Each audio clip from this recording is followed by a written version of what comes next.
ఈరోజు AP formation day. AP formation day నాడున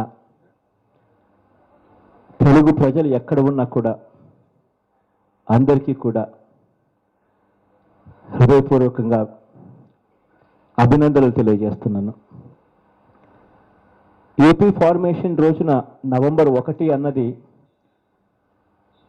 ఎందరో త్యాగాలు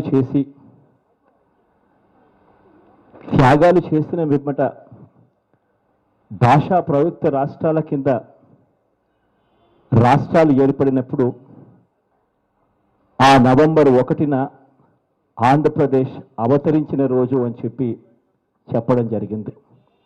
ఆ రోజు నుంచి ఈ రోజు వరకు కూడా నవంబర్ 1 అన్న డేటు ఎప్పుడు వచ్చినా కూడా ఎందరో త్యాగమూర్తులు గుర్తుకొస్తారు, వారు చేసిన త్యాగాలు గుర్తుకొస్తాయి. ఇవాళ తెలుగువారు ఎక్కడ ఉన్నా కూడా అందరం ఒకటిగా భాషా ప్రభుత్వ రాష్ట్రాల కింద ఏర్పడిన రోజు గుర్తుకొస్తుంది. ఇవాళ నవంబర్ 1వ తారీఖున ఆంధ్ర రాష్ట్రం అన్నది, ఆంధ్రప్రదేశ్ అన్నది ఎక్కడ కూడా అట్లాగే ఉంది. 29వ రాష్ట్రంగా తెలంగాణ మాత్రమే 29వ రాష్ట్రంగా ఫార్మేషన్ జరిగింది. దానికి జూన్ 2 అని చెప్పి డేట్ పెట్టారు.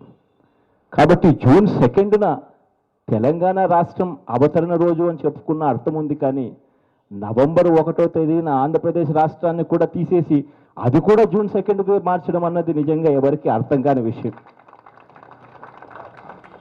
ఇవాళ బీహార్ నుంచి జార్ఖండ్ విడిపోయిన పరిస్థితిని చూసుకున్నా, మధ్యప్రదేశ్ నుంచి ఛత్తీస్గఢ్ విడిపోయిన పరిస్థితిని చూసుకున్నా, ఉత్తరప్రదేశ్ నుంచి ఉత్తరాఖండ్ విడిపోయిన పరిస్థితిని చూసుకున్నా కూడా ఆ మధ్యప్రదేశ్ కానీ, ఆ బీహార్ కానీ, ఆ ఉత్తరప్రదేశ్ కానీ వీళ్ళెవరూ కూడా వాళ్ళు ఏర్పడిన రాష్ట్రాల డేట్ని ఎవరూ కూడా మార్చిన సందర్భం లేదు. అవన్నీ తెలిసి ఉన్నా కూడా ఇక్కడ మాత్రం చంద్రబాబు నాయుడు గారు ఏ ఉద్దేశంతో చేశారో నాకైతే అర్థం కాదు. ఆయన మామూలుగా ఎప్పుడు అంటూ ఉంటారు, హిస్టరీ అన్నది అనవసరమైన సబ్జెక్టు, ఆ సబ్జెక్టు పెట్టడమే అనవసరం అని చెప్పి ఎప్పుడు అంటూ ఉంటాడు.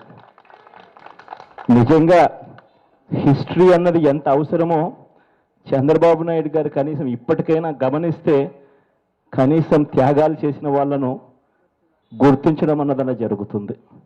ఇప్పటికైనా చంద్రబాబు నాయుడు గారు తను తీసుకున్న నిర్ణయాన్ని మార్చుకుని ఖచ్చితంగా నవంబర్ 1వ తారీఖున దానికి ఇచ్చే ఇంపార్టెన్స్ ఇవ్వకపోతే మాత్రం చంద్రబాబు నాయుడు గారు చేయగలిగింది చేస్తారు. కానీ ఖచ్చితంగా మళ్ళీ మా ప్రభుత్వం వచ్చినప్పుడు మళ్ళీ ఖచ్చితంగా నవంబర్ 1వ తారీఖునే మళ్ళీ తీసుకొస్తామని మాత్రం గట్టిగా చెప్తా ఉన్నా.